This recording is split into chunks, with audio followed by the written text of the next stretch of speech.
learn very quickly, guys, and of course the iliac crest. That's the top of your pelvis, which we can palpate on the top of our pelvis right here, your iliac crest. It is a ridge-like process. Very vital to know where that iliac crest is.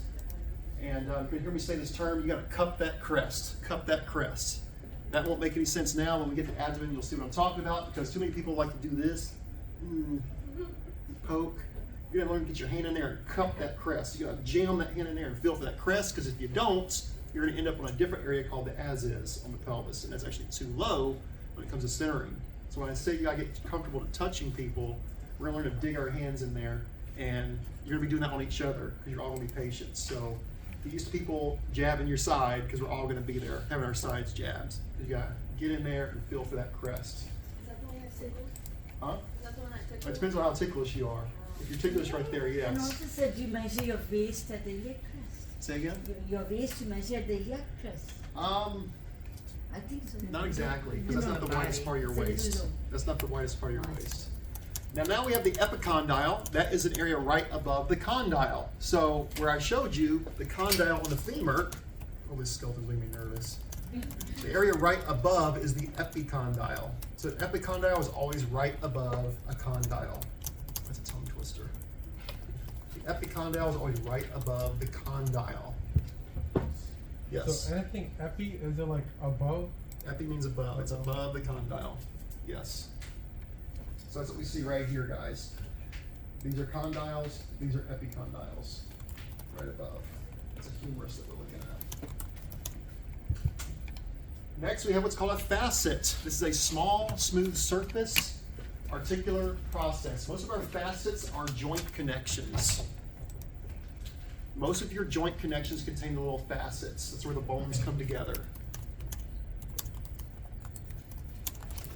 A hamulus is a hook-shaped process. By the way, guys, I'm highlighting the little words for you. That's how you can remember those a little easier. Those are your little key words. Does that help? It helps me.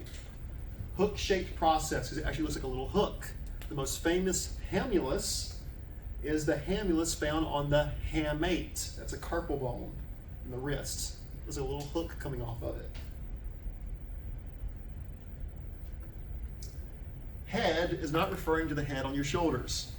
It's referring to a rounded or expanded end of a long bone. So we have a head of the humerus, head of the femur, head of the radius, head of the ulna. We have heads all over these long bones. When I say head of the humerus, that's the rounded area right here. That rounded portion. Head of the femur, what's going to be a rounded area that's fit into the joint space. That's going to be an expanded end of a long bone.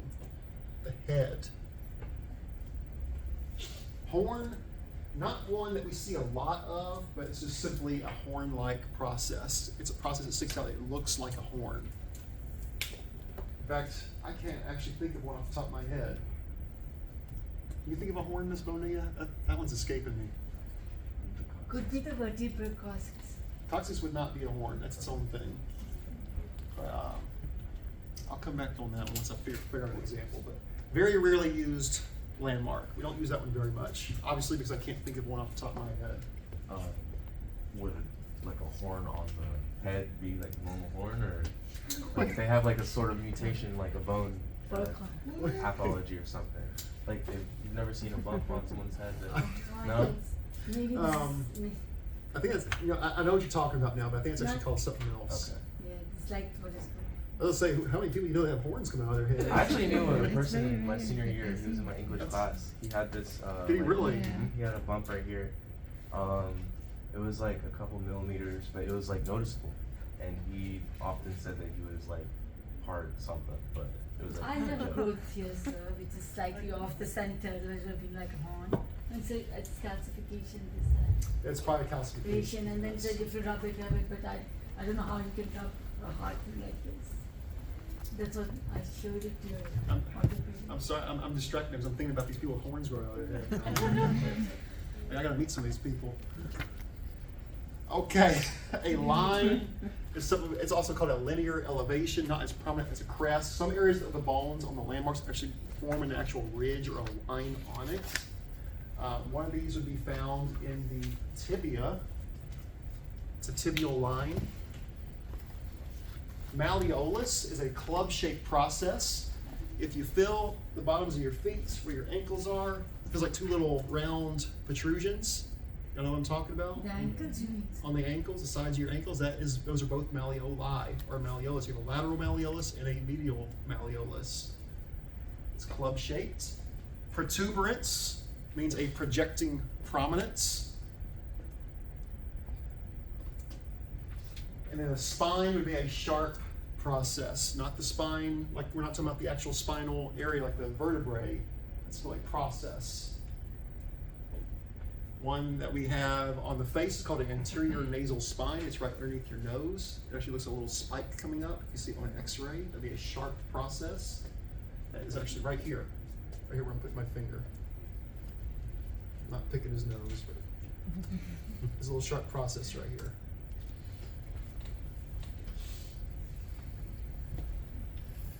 All right, then we have a styloid. That is a long pointed process. You have a styloid process on your wrists on either side.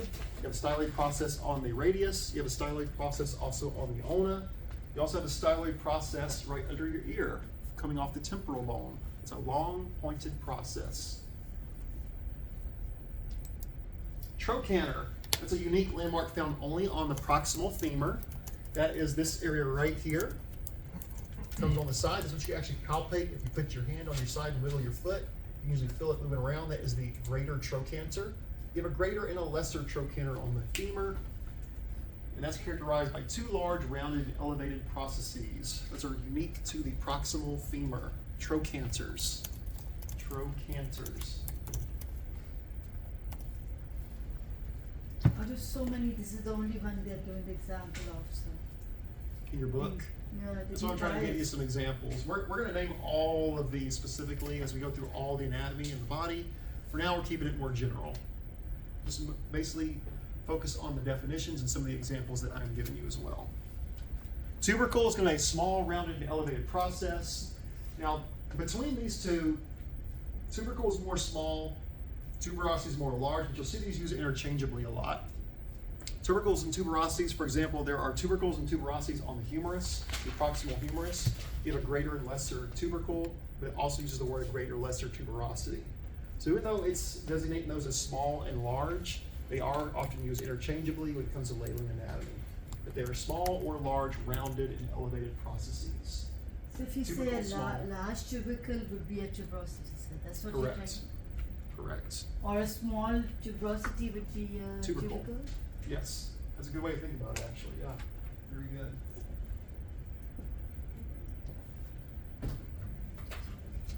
You okay? I know it's a lot of words. You're thinking more flashcards, right? Yeah, actually, I was just I saw it in your face there. Yeah. I gotta go buy some more index cards. I already have them. I don't know what I've done with them, but I probably gonna have to buy some more anyway.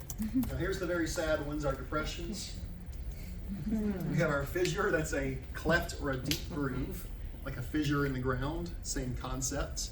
Foramen, that's a very important one because we have lots of foramina. Foramina is a plural term. Lots of foramina found throughout the body. It literally means a hole in the bone that allows vessels or nerves to pass through it.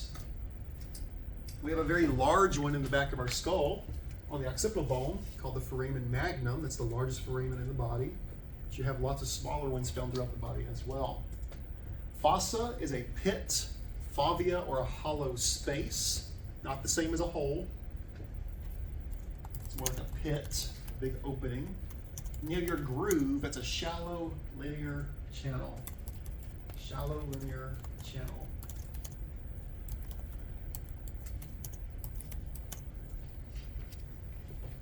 We have an intertrochanteric groove that's found in the femur. We also have a bicipital groove found on the humerus.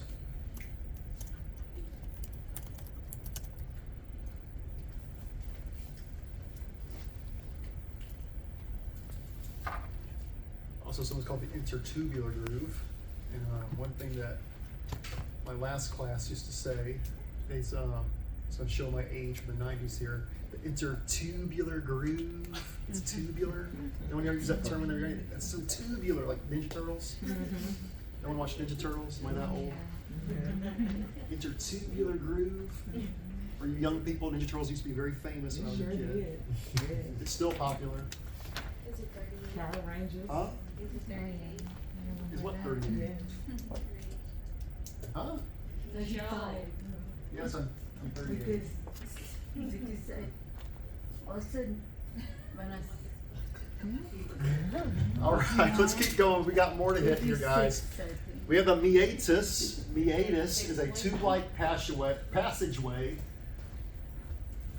You have a meatus. Ugh, I can't say the word. Meatus. There's a meatus that travels from the ear to the nose. It's a drainage canal. A notch is an indentation in the border of a bone. Everyone should know that one. Sinus. Anyone having some sinus trouble out there today? I get sinus trouble all the time. That is a recessed groove, cavity, or hollow space. Does not necessarily refer only to the sinuses in the face.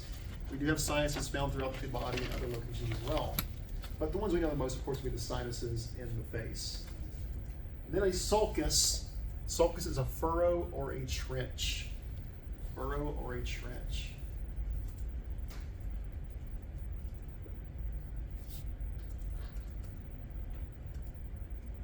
What would an example of the sulcus be? Trying to think one right now. Sulcus, like in the brain. You have sulci in the brain, the little grooves, little trenches, those where those little wrinkles are. Those are all called sulci okay. or sulcus. What was the other classification of those like grooves in the brain? What's the other classification? Outside of sulci. Like gyri? Gyrus. Uri. Not like a euro. Someone say Uri over there? But it was like in with the G. Might be. I always say Y-R-1? I always say gyrus or gyri. It might be Giri. So you should know, whatever you're teaching us in this, we should know them. You need to know these for now by definition, mainly. What is the sinus, what is. Yeah. All these are going to come back as we start labeling anatomy, though. All right, so fracture types. We have 4 main fracture types. We have the closed, the open, the non-displaced, and the displaced. So when we say a closed fracture, that simply means that the fracture occurs within the skin. Open fracture means that the bone's actually coming out of the skin. That makes sense, closed versus open. Displaced versus non-displaced. Non-displaced means that the fracture has occurred, but the bones are still together. Non-displaced means they are separated. So you can see how there can be a little overlap there with all those terms as well. We can have a closed, non-displaced fracture, for example. We can have an open, non-displaced So fracture. non-displaced would be not in place, right? Right, Displaced so would be if displaced. my Yes. hands go together are a bone, if the fractures occur between my knuckles, as is, this would be a non-displaced fracture. But if the bones are going like this, separated, they're Displaced. non-displaced. Oh, when they separate, they're displaced, right, sir? Separation is Displaced. displaced, That's what I was correct. saying. Correct. And that's what we see on these pictures right here, guys. There's your non-displaced, your displaced. Here's your open and your closed. Anyone ever seen a really nasty open fracture? You will. You will. I've seen some really gnarly ones.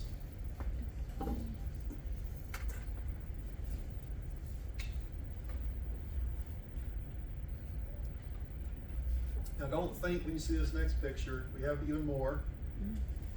We have what's called some common classifications. For now, guys, do not, so let me go back for a second. Know the definition of these 4. For now, just know how to list these. Does that make sense? We have our main 4 types of fractures. You know what these mean. We have common classifications, just to be able to pick these out in a list format. Does that make sense? So we have the compression, the compound, the comminuted, the green stick, the impacted, the transverse, spiral, oblique, and simple. Be able to pick those out of the list.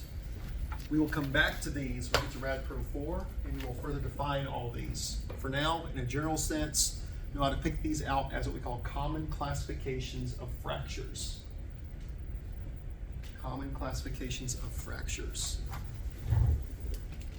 And like I said before, a lot of these will overlap depending on the severity of what's going on. You'll hear them throwing these terms out all the time whenever you're in the hospital and you're in the trauma room. They'll be saying this terminology a lot.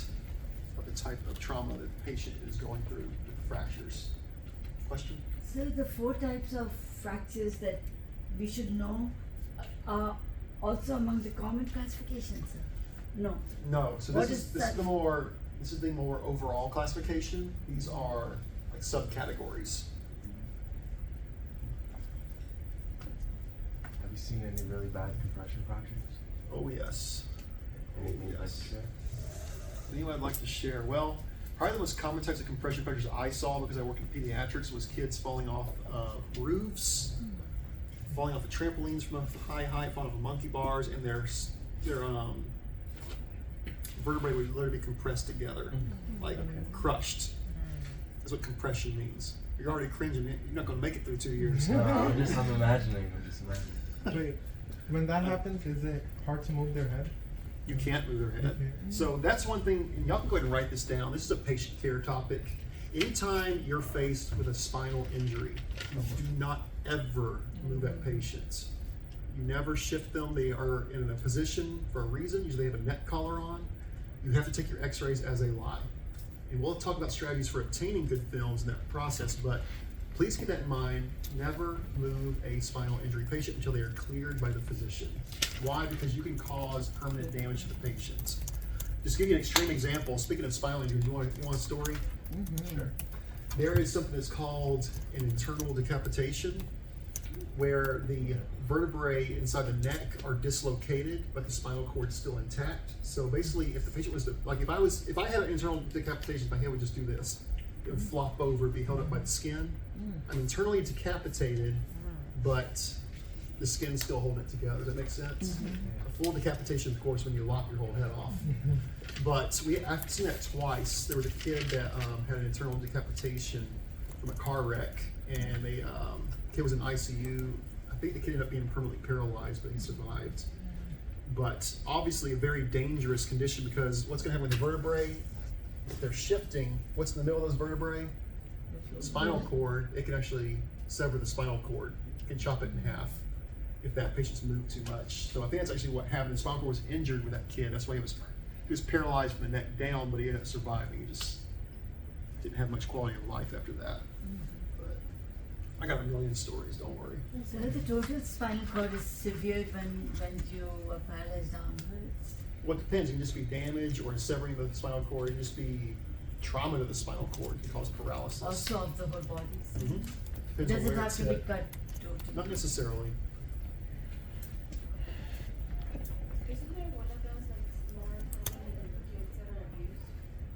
Is it the spiral Yes. fracture or the breathing? This one right here, because people often twist the legs and the arms when they're abusing kids, or they'll pick them up by a limb and do this. I don't want to ruin y'all's day with these stories. I can tell you some really bad stuff on child abuse, but if y'all want to hear about it, let me know, but I don't want to ruin your day. I got some really intense stories on that.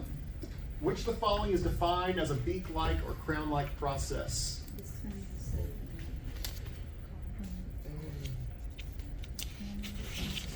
Which one, guys? A. A, the coronoid process. What was another name for that, by the way? Coracoid process. Very good. Which of the following is defined as a hole in the bone for transmission of blood vessels and nerves? Foramen D. Foramen. Very good. Very good. All right, so now we're going to go to what we call anatomic relationship terms. Now, these are going to be very, very important for lab, guys. Mr. Fung is going to be throwing these words around tomorrow, and on Thursday, you got to know what they mean, because this is ideal for positioning in X-ray. You'll also hear doctors say these terminologies, especially if you're in a surgery case. You've got to make sure you know what he's talking about. If you're standing there for a surgery case with your C-arm, and he says, "Hey, Jay, can you angle that tube cephalic?" and you're just looking at him like a deer in the headlights, he's going to end up throwing you out of the case. You got to know what he's talking about. I want you to move, Charlie, I want you to move that C-arm distal. If you go proximal, he's going to be looking at you like you've lost your mind and probably throw you out of the case as well. So we got to know these directional terms. It's very important to everything that we do within X-ray. So the first two, anterior versus posterior. What's anterior mean, guys? The forward or front part of the body. Also goes by the name of ventral. That is interchangeable, anterior and ventral. If anterior means front, posterior means back. The back of the body part, also called dorsal. How do you remember that? Like a dorsal fin on a fish or a dolphin. You know what a dorsal fin is? It's on the back.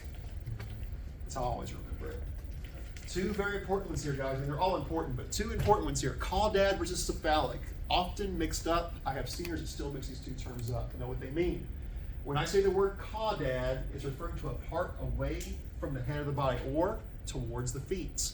Towards the feet. In other words, if I have a tube pointed at my patient, listen, my patient's laying on the ground, their head's over here, their feet's over here. My tube's pointed down. If I angle my tube towards the feet, I'm angling it caudad.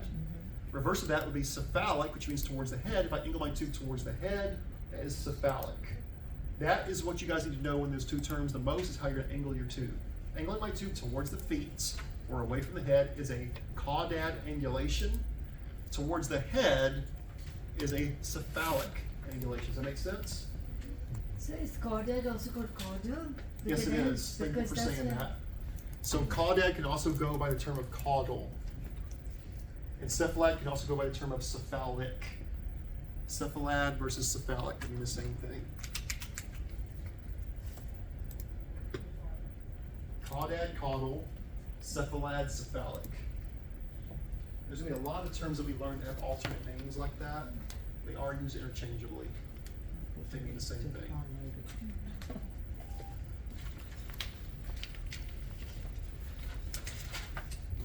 So there's a visual, guys, if you didn't know what I was talking about when I was pointing at the floor. Here's our patient lying on a table. This is your tube up here.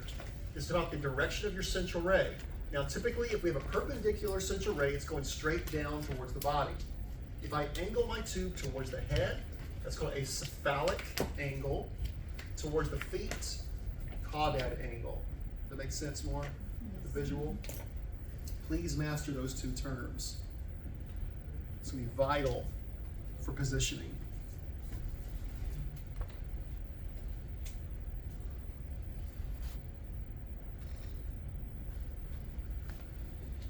Once again, there's another example. If we're just angling towards the head.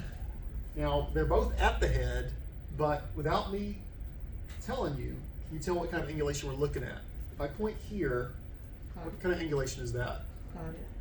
Caudad, because if we look at the direction of the beam, it's towards the feet, even though it's still at the head, versus this way would be Cephalic. cephalic. Does that make sense? Good, good. All right, do we ever move this patient? No. Why? Did you just take that off? No. Well, what if the nurse says it's okay to take it off? No. Supporting him. Yeah, please don't ever take these seat collars off or move these patients out of this position, especially if they're on a backboard as well. All right, superior. Superior means nearer the head or above or up. I'm moving, if I'm bringing my hands up this way, I'm moving superior versus inferior, near the feet. That can be whether I'm standing up or lying down. Let me go back for a second. Watch my laser. Superior, inferior. Make sense? When the patient is lying down, can you do like superior, inferior? or Yeah, that's could what I'm be- saying. It can be either standing up or lying Oh, down. I see. Towards the head, superior. Towards the feet, inferior. So that'd be interchangeable with cephalic and caudal, right? Cephalic also means towards the head. So cephalic and superior basically mean the same thing. That's what I was. Caudad and inferior also mean the same thing essentially, right? Central, easy. Mid area or main part of an organ. If I'm pointing here, that's the central portion of my body. Center, central. Versus peripheral. Peripheral means at the surface, edge, or outside. So periphery would be like the surface of your skin. Surface of your skin is peripheral.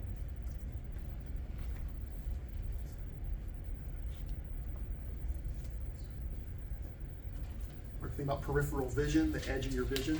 Yes. I'm just curious, does the neck ray show up on X-ray? It depends on the make of it. Some show up really bad, some do not. Most that are made today are made what's called radiolucent because they know that most of these people are going to need x-rays, so they are made more invisible, but you'll still typically see some artifacts from it. So if it does show up, how would you take extra of let's just say there? You just take it with the brace on and they're aware that it's going to show up somewhat, but you'll still be able to make a pretty good diagnosis of that neck. That's also why a lot of your neck injury patients are going to go straight to CT, because the CT is going to give you a more superior image. It's able to get around that, so to speak. So in that case, you should not remove any brace. No, you should not unless the doctor has cleared them first. Not only the neck, but other braces also you cannot should not Correct. You should never remove any type of brace off of a patient unless the doctor has cleared them first. So that's something like a wrist brace or a leg brace, other areas as well. You always want to call and confirm with the doctor and see what they want you to do. And of course, document who you talk to, so on and so forth. All right, medial. So that means towards the median plane of the body or towards the middle of a body part. Versus lateral means away from the median plane or away from the middle of a part. Now what's that mean? Directional terms once again. Watch my hand. I'm on the lateral side of my body. I'm moving medial. Y'all see what I did? This direction is a medial movement because I'm going towards the center of the body. Versus if I'm at the center of my body, I move away, I'm moving what? Laterally. Medial, lateral. So I'm about a movement. Does that make sense? Superficial versus deep. Most of these, as you can see, are yin yang or inverse to each other. Superficial means near the surface of the skin. Deep is Inside. internal, far from the surface. So my skin's superficial, my organs are deep. Does that make sense? My fingernails are superficial, the bones are deep. Make sense? Deep basically means internal. Internal.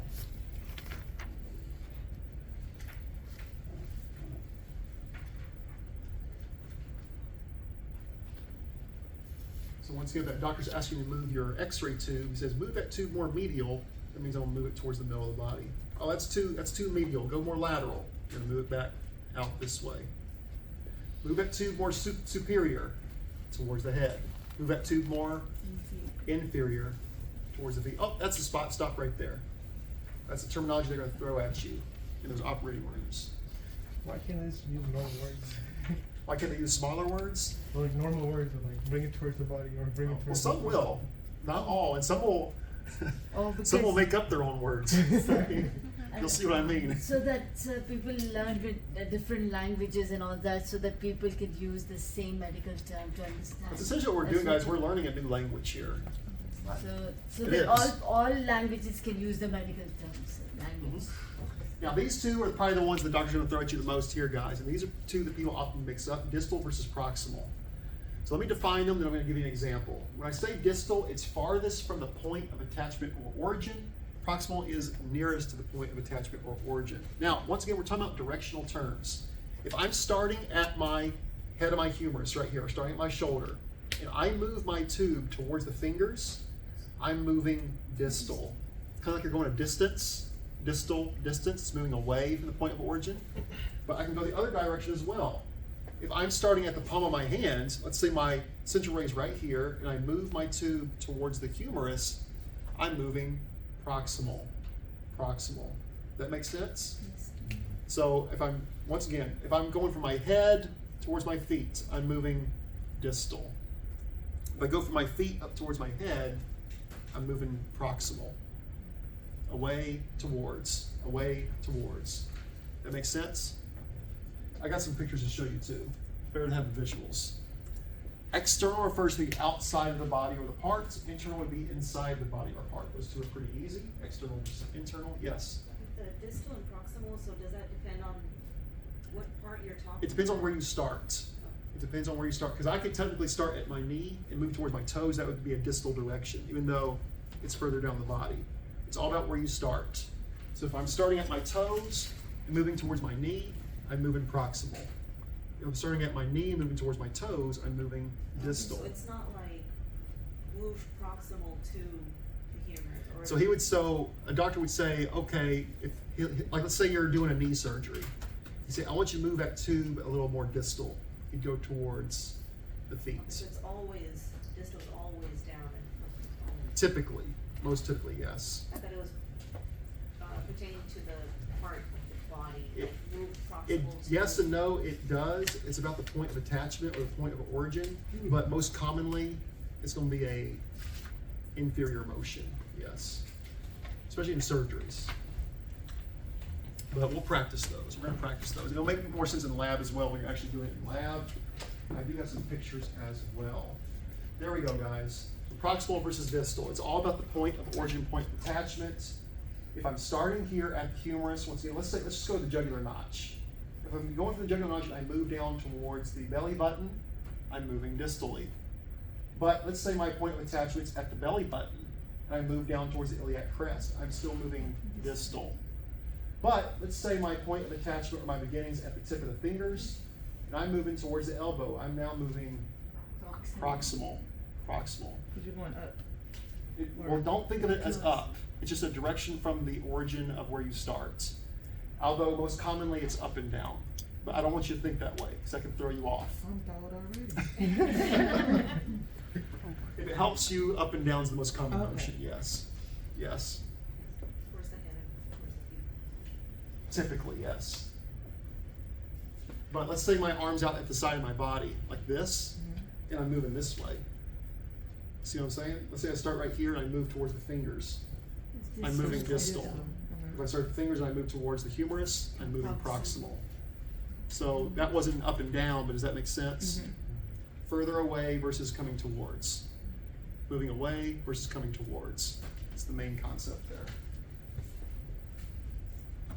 So once again, also some of the others we talked about, starting at the middle. If I start right here at the xiphoid process, and I move towards the arms, I'm moving laterally.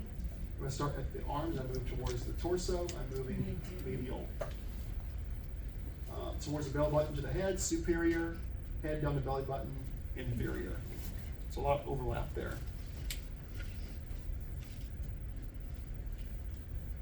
There's another example right there, guys, with different parts of the body. There's your anterior versus posterior, or your dorsal versus ventral. There's your cephalic versus caudad. Take a picture of that. It's a good picture. Take a picture of that. It's a good reference point.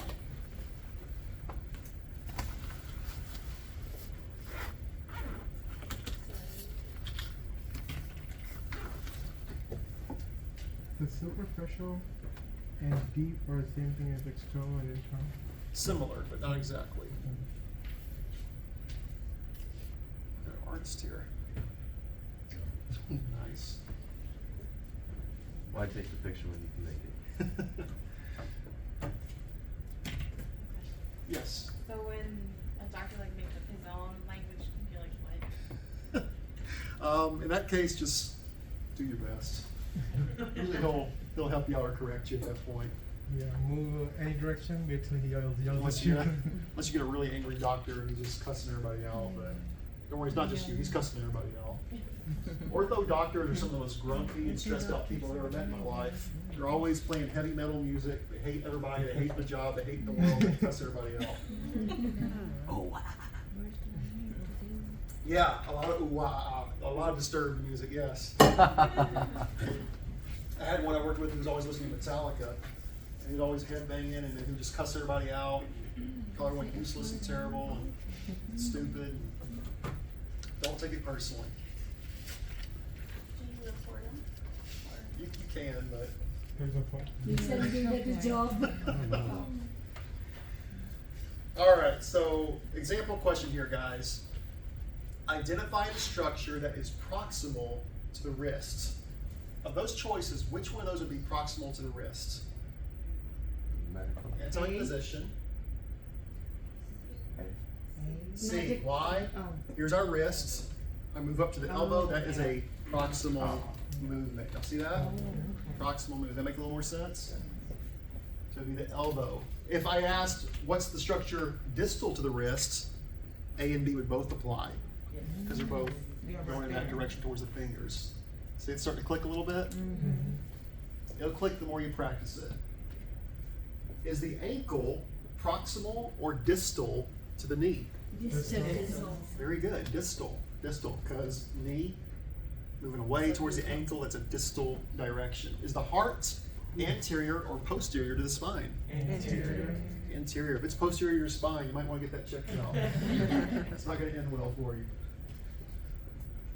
Point to the medial surface of your forearm. Anatomical position. What would be the medial surface of your forearm, guys? In anatomical position. Right here. Right here, feel your funny bone? It's not very funny when you hit it, but you know the little funny bone there? That's your medial epicondyle. That's the medial surface of your forearm. Is the thumb on the medial or the lateral side of the hand? Lateral side of the Lateral side of the hand. Y'all see why that is? The common position. So the pinky would be what? medial. Medial side of the hand. And once again, we base that, guys, on anatomic position. So if I turn my hand like this, my thumb is still on the lateral side of the hand because I base it on anatomic position. Did y'all see that? That confuses a lot of people. If I'm pronated, it's still on the lateral surface of the hand because everything that I do is based on anatomic position. All right, where are we at on time here? 10 minutes, we're good. We're I good. have a quick question. Yes. When you're placing your markers, what side is it best to post them on, medial or lateral? Most commonly, you want to try to put your markers on the lateral side of the body part. Yes. Yes, good question. What was the question, sir? Where would you put your anatomical markers? Typically, you want it to be lateral to the parts. All right, so I know we're sick of terminology, guys, but we got some more. We have a parietal. Parietal refers to the wall or the lining of a body cavity. Visceral means the covering of an organ, specifically. Here's two fun ones: ipsilateral versus contralateral. Ipsilateral means parts on the same side of the body. Contralateral means parts on the opposite side. In other words, my right hand and my right foot are ipsilateral to each other because they're both on the right side. My right foot and my left foot are contralateral because they're on opposite sides of the body. Make sense? Yes, sir. It's your left and rights.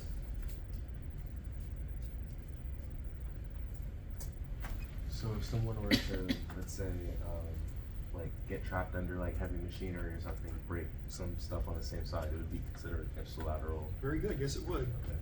Yes, it would. Ipsilateral.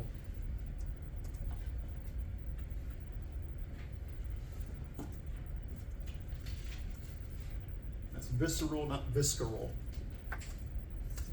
So Yes. are the two eyes The ipsilateral? eyes are contralateral. You have a right and left eye. Then the- If both your eyes are right here, they'd be kind of weird looking, but ipsilateral. You have a right and left, so they're contralateral. You have contralateral ears, contralateral eyebrows, but my right hand and right foot are ipsilateral because they're both on one side.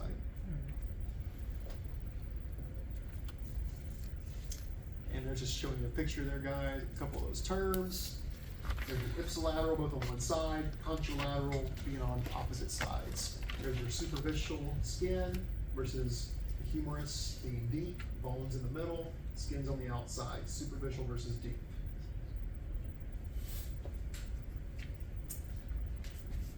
All right, palmar. What do you think that means? That's just simply the palm of your hand. Palmar, palm of your hand. Plantar, not like planter peanuts, but plantar is the sole of your foot or the bottom of your foot. And then dorsum refers to the top of the foot or the back of the hand. Dorsum. So the top of my foot and the back of my hand both use the term dorsum. But palm of the hand's palmar, bottom of the foot is plantar. Plantar. So if they said direct your central ray towards the plantar surface, you're going to direct your central ray towards the bottom of the foot.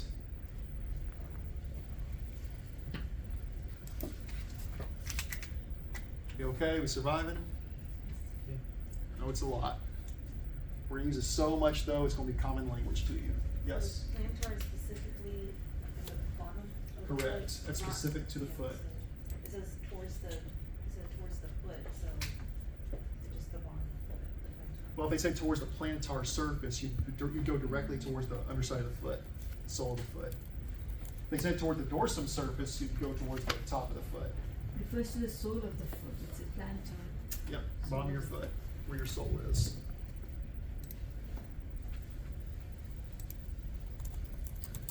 All right. Do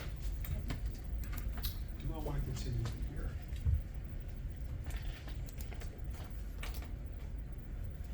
So yeah, we're gonna stop right here because I don't want to stop in the middle of this because this is when we start actually talking about our films and our positioning for X-ray.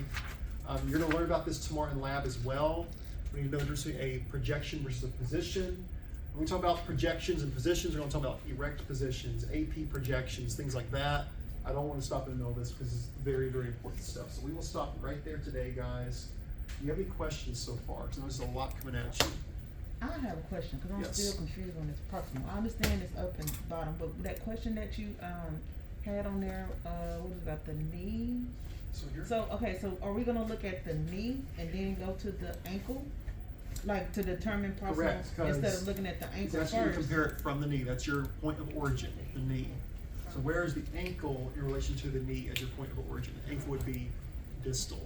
Now, if they say where's the knee in relation to the ankle, the knee would be proximal to the ankle. It's about the point of origin and what they're asking. On me is distal to the hip. It depends on what they're asking you.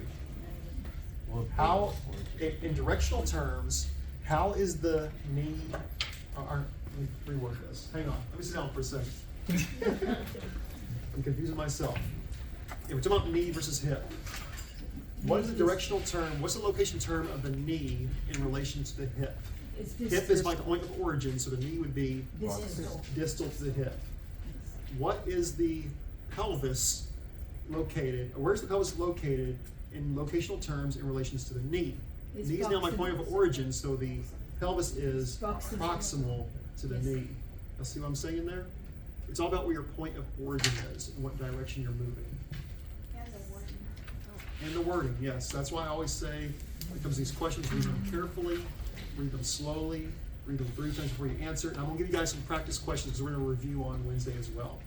We'll finish up the rest of this PowerPoint on Wednesday, and I'll have you guys an actual review that we'll do together in class, to give you some examples of the type of questions to expect on Friday. Will we, Sound good? will we get this PowerPoint before Friday or after? I do not give out my PowerPoints. It's a- I need y'all to take notes.